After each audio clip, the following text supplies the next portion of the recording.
الحمد للہ رب العالمین والعاقبۃ للمتقین والصلاۃ والسلام علی سید انبیاء والمرسلین اما بعد فاعوذ باللہ من الشیطان الرجیم بسم اللہ الرحمن الرحیم الصلاۃ والسلام علیک یا رسول اللہ وعلی آلک و اصحابک یا حبیب اللہ الصلاۃ والسلام علیک یا نبی اللہ وعلی آلک و اصحابک یا سیدی یا نور اللہ رحمت عالم نور مجسم شاہ بنی آدم صلی اللہ تعالیٰ علیہ وآلہ وسلم نے ارشاد فرمایا، جس نے دن اور رات میں میری طرف شوق و محبت کی وجہ سے تین مرتبہ درود پاک پڑھا، اللہ تبارک و تعالیٰ پر حق ہے کہ اس کے اس دن اور اس کے اس رات کے گناہ بخش دے۔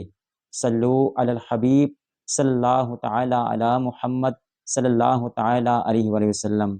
تھا جس کا انتظار وہ آنے والا ہے، وہ آنے والا ہے، اب ماہ رمضان کی آمد ہے۔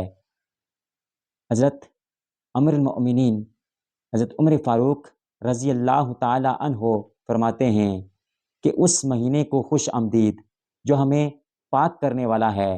پورا رمضان خیر ہی خیر ہے، دن کا روزہ ہو یا رات کا قیام۔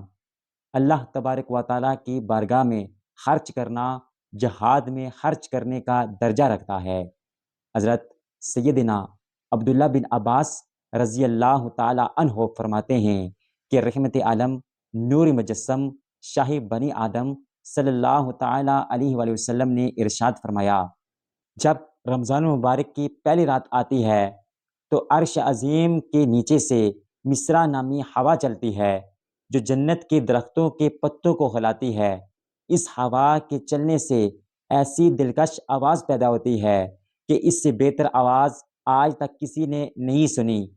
اس آواز کو سن کر بڑی بڑی آنکھوں والی حوریں ظاہر ہوتی ہیں، یہاں تک کہ جنت کے بلند محلوں میں کھڑی ہو جاتی ہیں اور کہتی ہیں، ہے کوئی جو ہم کو اللہ عز و جل سے مانگ لے کہ ہمارا نکاح اس سے ہو۔ پھر وہ حوریں حضرت رضوان علیہ الصلوۃ والسلام سے کہتی ہیں، آج یہ کیسی رات ہے؟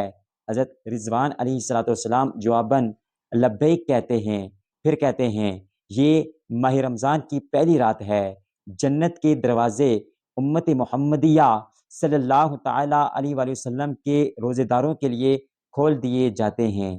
یہی وہ مہینہ ہے جس میں نفل کا ثواب فرض کے برابر اور فرض کا ثواب 70 گنا بڑھا کر دیا جاتا ہے۔ رمضان المبارک کا مہینہ آنے والا ہے، اس کی قدر کریں۔